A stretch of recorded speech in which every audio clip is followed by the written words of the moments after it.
Hello and welcome to the final Royal Roundup of the year from TalkTV. So pop the kettle on. This is The Royalty. I'm Sarah Hewson.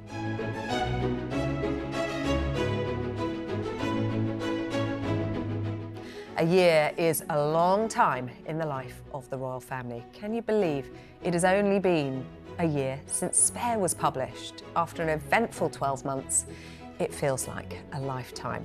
Joining me to discuss Spare, the fallout from Spare, the coronation, trooping the colour, state visits, personal projects and everything else in between, a royal commentator and TalkTV regular Afua Hagan, and the former royal correspondent at The Times, Valentine Low, recently retired. Val, thank you for coming back to us here. Let's start with the King, because this was King Charles's first full year as monarch. Val, what's your assessment of 2023 and how he will review his own performance over the last year? Well, apart from the annoyance that it's been bookended by Prince Harry, I think he's done pretty well. And funny enough, although I've been critical of Charles in the past, I always thought he'd do better as king than his critics would have expected, and he has. It's been a pretty good year for him, really. I mean, the coronation went well. I'm sure we'll talk about that later. But he's had these state visits. He went to France. He went to Germany. He went to Kenya, and that's all been pretty well. And he was allowed to go to COP. He was, having been denied that right last year. Exactly. So he's done the job a bit differently to the late Queen Elizabeth. He's more touchy-feely. You get to see more of his opinions, more of his character. She was very enigmatic. With Charles, you see more of his character, I think, and I think it works well. I think people respond to that, and he also kind of loves engaging with the public. It's quite striking. I mean, that was striking from the day after the Queen died, when he turned up outside Buckingham Palace and immediately started shaking hands with people who were outside the palace. So I think Charles can probably pat himself on the back for a pretty good year. And actually, just picking up on that mention of COP, and he gave a big speech on the stage in Dubai, and his first big climate change speech since becoming monarch. We were all watching that, wondering whether that would change the approach that he might take, but it didn't. No, I know it didn't, because I mean, I think he had implicit permission to give a big speech to say what he thought.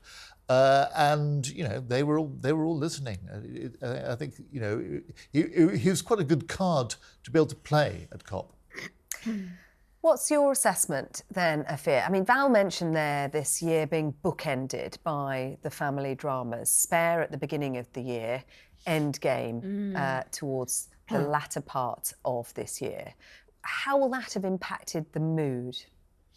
I think King Charles III will definitely be frustrated that, again, the conversation has shifted back to Harry and Meghan, back to their time deciding to step back as working royals, back to talking about race in the royal family. I think he will be frustrated that these conversations have come round again. But I also think he will know by now that it's par for the course, that if you do have someone in the family that's made this decision, it's someone in the family who is quite willing to talk about that decision. Remember, we had the Harry and Meghan documentary on Netflix this time last year, didn't we? And then Spare. So he knows that they are quite happy to talk about things that they went through. So he also will kind of be prepared in a way that this is where we are now. I do have a member of a family who is going to talk about difficult things they went through, and we are going to be involved. So I think he'll kind of be frustrated that this is how the year has ended, but knows by now that unfortunately it's par for the course. And it's get on with the job. Yeah, absolutely. At the end of this year, they did have the diplomatic event where you had the picture of the King and Queen and the Prince and Princess of Wales. You don't usually have that picture taken before an event like that. It's usually saved for state visits. I think the fact that that picture was taken was a real show of unity, that the monarchy continues despite what's going on in the background. And that was really important, I think, for King Charles to be able to show that. And what about public attitudes? That's our assessment of where they are. What about the general public and attitudes towards the monarchy? We've had a number of protests this year, and actually ever since the death of the late Queen, the Not My King protests, which have been allowed to go ahead pretty much, haven't they, aside from, we'll talk about the coronation later. What do you think the public mood is towards the King and this monarchy? I think his ratings are pretty good. They're pretty steady. Royal family popularity ratings are usually pretty steady, no matter what happens. William and Kate, a bit more popular, but the younger generation are always more popular than the older generation. And let's be honest, there's still a failure really to engage with the young. But that's a perennial thing. I mean, I remember when Charles and Diana got married, I had an office. I was working in an office, not in journalism, that overlooked the Mall, and I was given the chance to go in on the wedding day to see the procession down the Mall. And I thought, why on earth would I want to do that? And look where you are now. And look where I am now. Somebody else made that point to me last week, actually, because we were discussing young people not being interested in the monarchy. And a few people pointed out to me on social media, young people grow up, young people get older. Yeah. And attitudes do change. Yep. But it is an issue for them. Let's talk, though, about the coronation affair, because it was a magnificent occasion back in May of this year. What are your memories of the day? I was so cold. I was so wet. I mean, it is so incredible to see that amount of like pomp and pageantry just on the everyday streets of London, you know? And I think nowhere does it better than the UK does. I mean, from the hundreds of members of the armed forces, the horses, you know, it was just incredible. And we talked about the King being more personable than Queen Elizabeth II, I think less aloof, as it were. And, you know, you had the walkabout the day before when they met people in the Mall who'd been there. Some people have been there camping for days.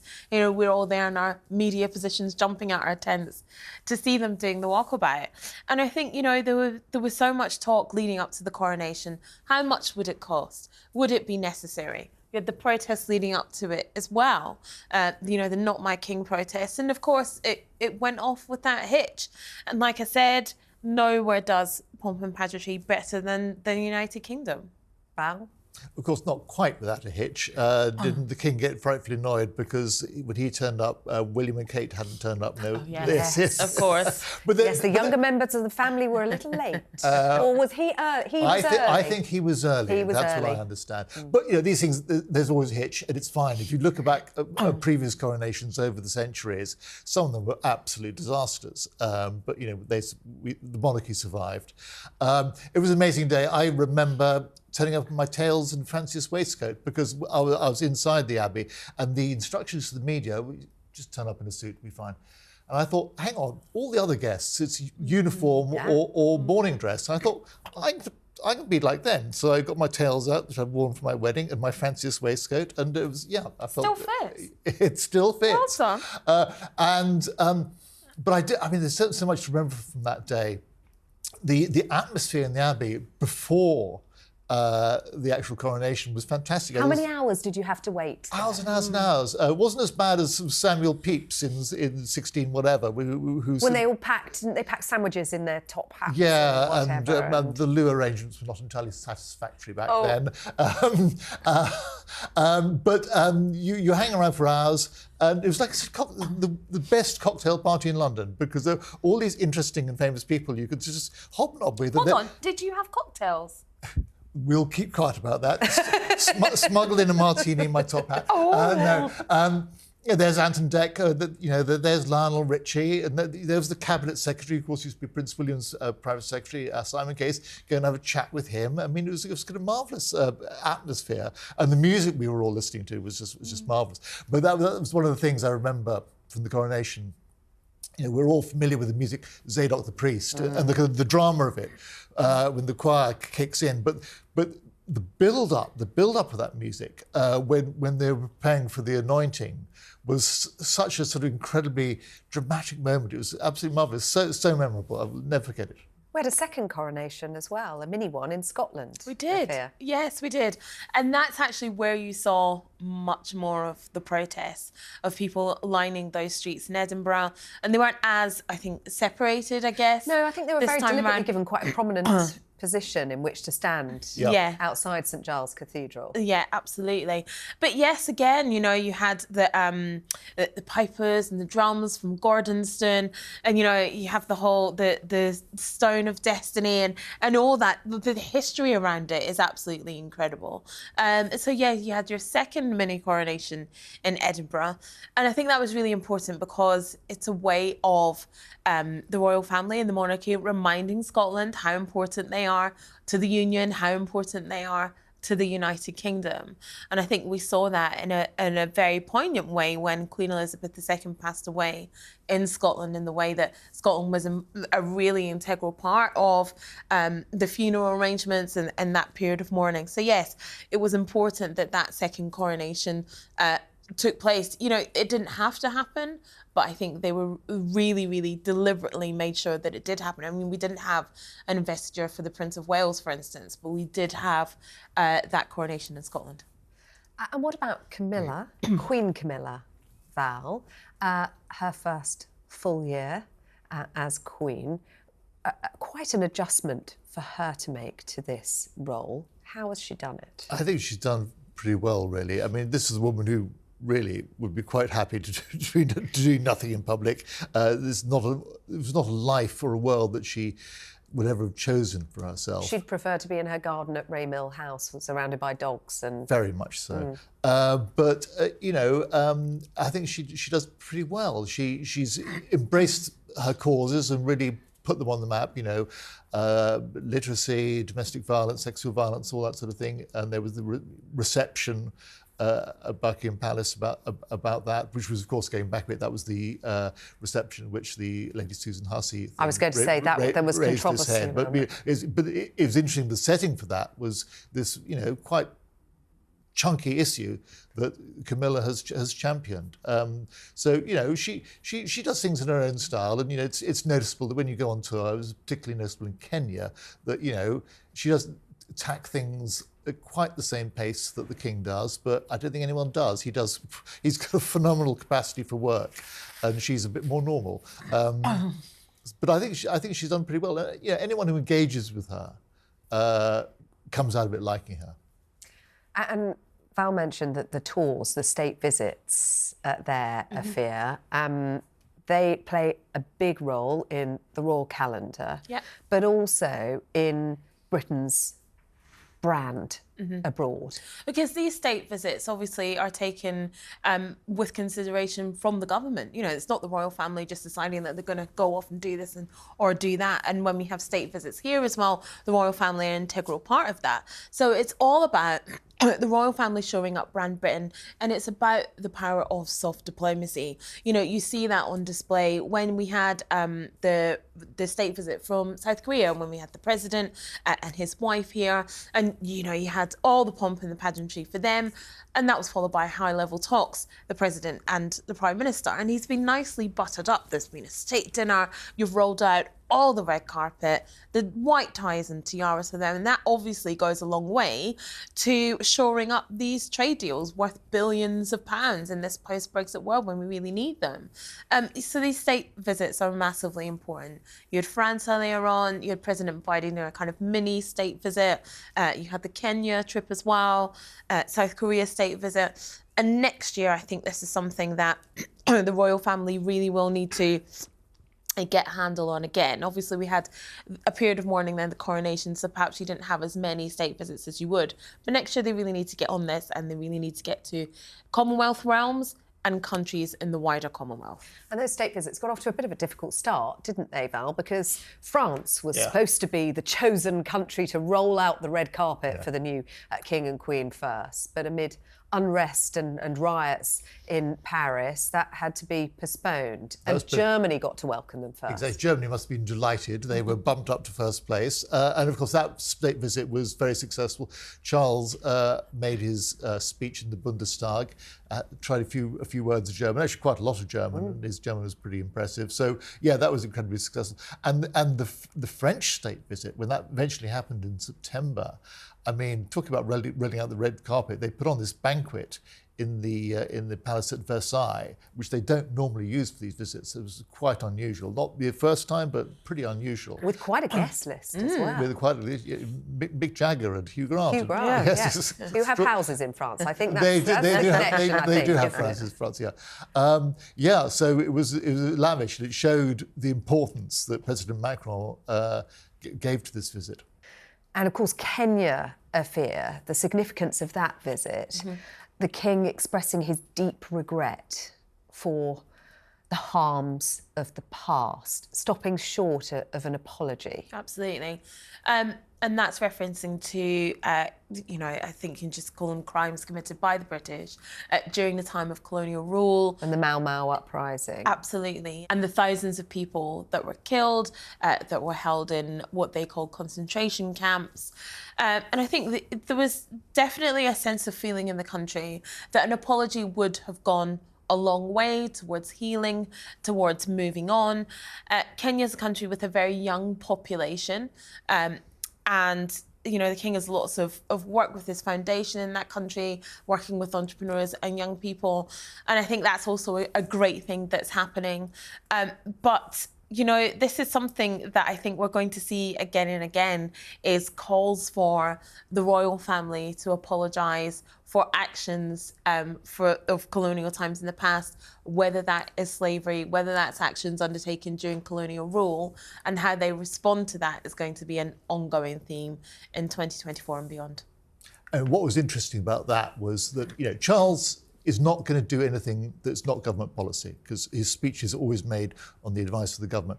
But if you ask me, that speech he gave, you could fit a cigarette paper between that and an apology. Yes, it came pretty close. It was pretty close to an apology, it really was. And I thought that was very interesting. It was a significant year too for the Prince and Princess of Wales. Prince William's key projects, the Earthshot Prize, also his Homewards campaign. We are really seeing this pair focusing on those subjects that matter most to them. How are they cutting through, Afua? Well, I'll start with Prince William first. With the Earthshot Prize, another successful prize ceremony in Singapore this year, with the prize money going towards people who are doing research and development into expanding projects and taking them to scale that are to do with sustainability and climate change and reaching the 2030 Sustainable Development Goals. Really, really important issue. We talked about the royal family appealing to young people. This is a way to do that because young people, more so than older people, are very concerned about climate change. So that continues to be successful. Be another great prize next year as well. And he's got 10 years of these prizes, so that'll take us into 2030, 2031. With his homelessness project, that's something that he's picked up from his mother. And that is going well. Although, a couple of weeks ago you had Prince William again pictured with a big issue seller, the same big issue seller he's been pictured with before. And a lot of people saying, well, if you are doing a project that's working with homelessness, why is this guy that's selling the big issue still homeless? Shouldn't your project have had an impact and moved that person on into accommodation? We do know that some people that sell the big issue are housed and they do still sell it. So there's a few conversations around that as well. And also I think his focusing on mental health has been very important this year as well. I think that one thing that really stood out to me was him visiting a building site. There's a high rate of suicide amongst construction workers, speaking to men there, encouraging them to talk amongst themselves about mental wellness. That is incredibly important. That's a subject that is shared between the two of them, isn't it? Yes. The Prince and Princess of Wales. And actually we saw the Princess of Wales going into a prison for the first time this year, Val. Yep, and also as well as the work in prison, well, she has been in prison, but she's been in a women's prison before, I think. But she also her campaign on the importance of early years development, yes, the Shaping Us campaign. Yeah. What's kind of interesting is the scope of both their campaigns. Incredibly ambitious. You look at William. I mean, he wants to sort of solve homelessness in this country. I mean, talk about thinking big. And Kate is, attacking this very, very big issue. She's got an awful lot of very impressive people involved with that. She recently held her first symposium for this, didn't she? Exactly, in Kensington at the Design Museum. Some big talkers. I mean, I'm still waiting to see exactly what impact it's going to have. It's quite good getting all these people together. It's quite good, people from slightly different disciplines talking to each other. The actual concrete results, waiting to see what happens there. Yeah, and in terms of delivering results, of course, it's a fine line to tread, isn't it? Because this subject about the early years, vitally important, but it has the danger of straying into politics, doesn't it? Well, as indeed does William and his homelessness campaign. But of course, the interesting, if you compare it with Charles's Prince's Trust, there, the concrete results are all too clear to see. It helped about 1 million people, and they all come forward and tell you exactly how it helped. So I think there's interesting contrast to be made there.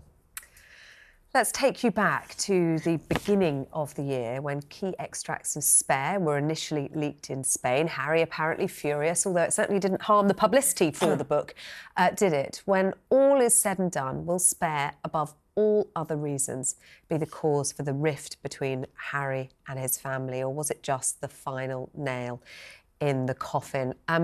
It's hard really to assess the state of relations, because no sooner do we start to think there might be a thawing of these relations, a fear with a 75th birthday call between the Sussexes and the King, than we get Endgame and dragging up those same family dramas yet again. So we end the year with no sign of progress.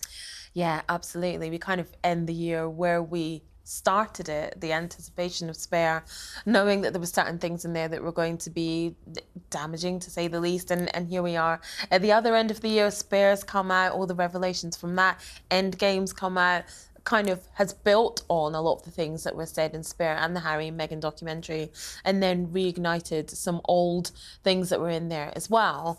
And yeah, you're right, it does seem like when we get to a point that a reconciliation might be on the card, there might be a thawing of relations, something else happens. So I think where we are now is probably back to square one. And I think even before the release of Spare, the relationship between Prince Harry and other members of the royal family, whether that be Prince William, whether that be King Charles III, were pretty damaged because of the Harry and Meghan documentary in December of last year, because of the Oprah Winfrey interview back in 2021 and everything else that has ensued since then. So relationships started at rock bottom this year, remain there at the end of this year. And I'm thinking, Val, about Prince Harry's blink and you miss it return to the UK for the coronation, and he's been back on a couple of other occasions as well. But in terms of actual contact, seeing members of his family to sit down and have a conversation, not there. Absolutely not.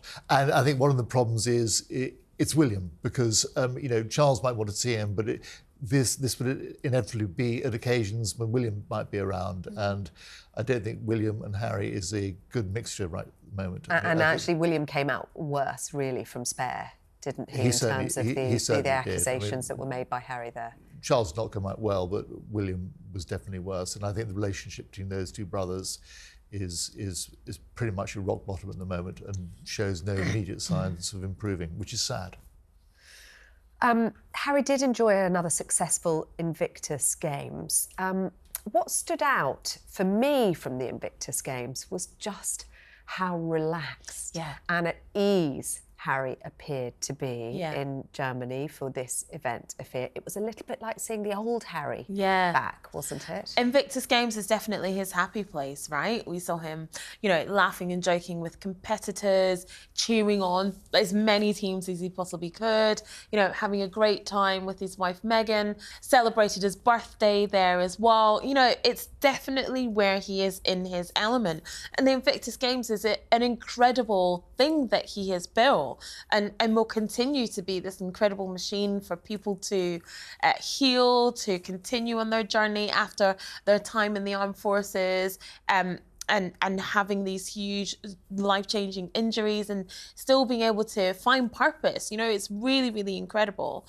And definitely, yeah, his happy place where he's at home. I mean, the Invictus Games designed to help others find purpose, but it's also Harry's purpose, really, isn't it? Yes, it's very much so. But and it'll be interesting to see that, if he continues to have an interest in it, or whether he gets bored and moves on. What was also interesting about the Invictus Games, Meghan was there, being very supportive, but she didn't look quite so relaxed as Harry. It wasn't her first Invictus Games, of course. We'd seen her before in Toronto, but it would be interesting, was it because she wasn't so happy playing second fiddle to him? Because after all, these days, increasingly, she leads. She's the draw, and he's playing second fiddle to her. Or potentially wary about the kind of reception that she might get.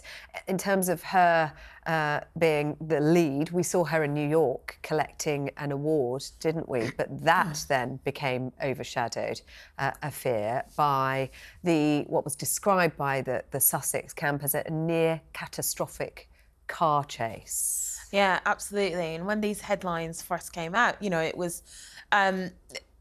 what do you think? I mean, what do you think happened? I saw the headline come out and thought, oh my goodness, what's happened? No, please, we didn't know what had happened, whether they were injured. Yeah. It turned out not to be quite how it had been portrayed initially, didn't it? It turned out that they were fine, which is the main thing. And of course, when you see these headlines, you think immediately of what happened to Prince Harry's mother, But, it seems that there definitely was some sort of car chase, some altercation between photographers and their convoy of vehicles, their security, trying to evade photographers driving up and down the streets of New York.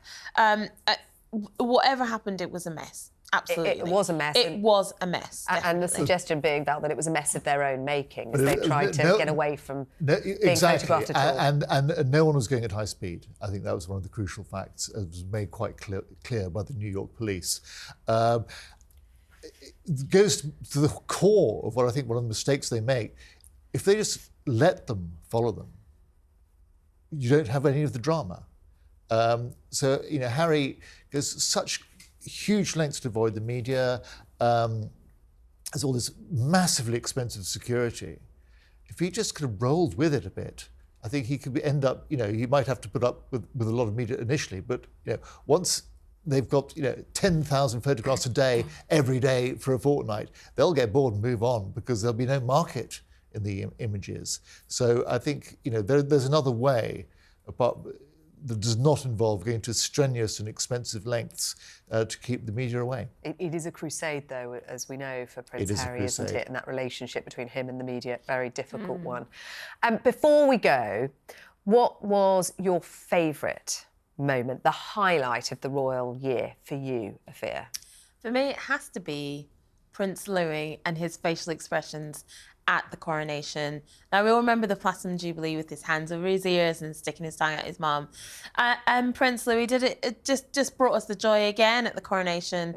He was yawning. He was sort of frowning out the window on the balcony, looking up. He was doing this sort of wave. Yeah. Louis's own version of the royal I'm fed wave. up of wave. How much longer do I have to do this? Exactly. So definitely, Prince Louis, coronation, absolutely stole the show for me. And what about you, Val? In Birmingham, with William and Kate, we were at they were visiting an Indian restaurant, highlight various issues, and towards the end, they were kind of behind the bar, chatting to the owner and various other people, and the phone went, and everyone was sort of not quite sure what to do, ignoring it, and William said, well, shall I answer that then? And they said, yeah, okay. So he picked up the phone and said, yep, you'd like a booking? Yep. Oh, 2 o'clock. Well, not 2 o'clock because we're a little busy now, but maybe 2:30. And then the guy asked for directions, and he had to say, "Where are we? What street Where are we?" in?" Yeah, and he put, and it was absolutely hilarious. William was brilliant, and I waited for this guy to turn up, and I said, "Do you realise who took your reservation?" He said, "No, no." I said, "That was Prince William," and literally his face was. It was brilliant. That is a moment never to forget for him, isn't it? Val, Afua, thank you so much indeed for taking us back over the course of 2023 for the royal family. If you are still looking for something else to get your royal fix, look no further than our YouTube channel, where you will find a new documentary series, Royally Obsessed. Afua, you have met some of these remarkable royal fans. What can you tell us? What have we got to look forward to? Oh my goodness, there's some really incredible people in the documentary. You're going to hear about, this wonderful Margaret who has this huge house just packed full of royal memorabilia. Her Diana room is something else. Val, I presume you've met Margaret. I've been to Margaret's house as well. I've not been to her house, but yes. And then you've got Anita, who has some interesting views on the monarchy. Certainly, we have our Charles lookalike as well. We've got a wonderful guy who camped out for like a month outside the Linden Wing waiting for royal babies to be born. Everyone and anyone, their dedication is second to none. Check it out. Thank you. All 3 episodes of Royally Obsessed are now streaming on TalkTV's YouTube channel. That is all we've got time for this week. My thanks to Afua and Val, and if you want to join in with the debate, please leave a comment and make sure you subscribe if you don't want to miss a single episode. We will be back in the new year with all of the latest on the royal family. We hope you can join us. See you in 2024.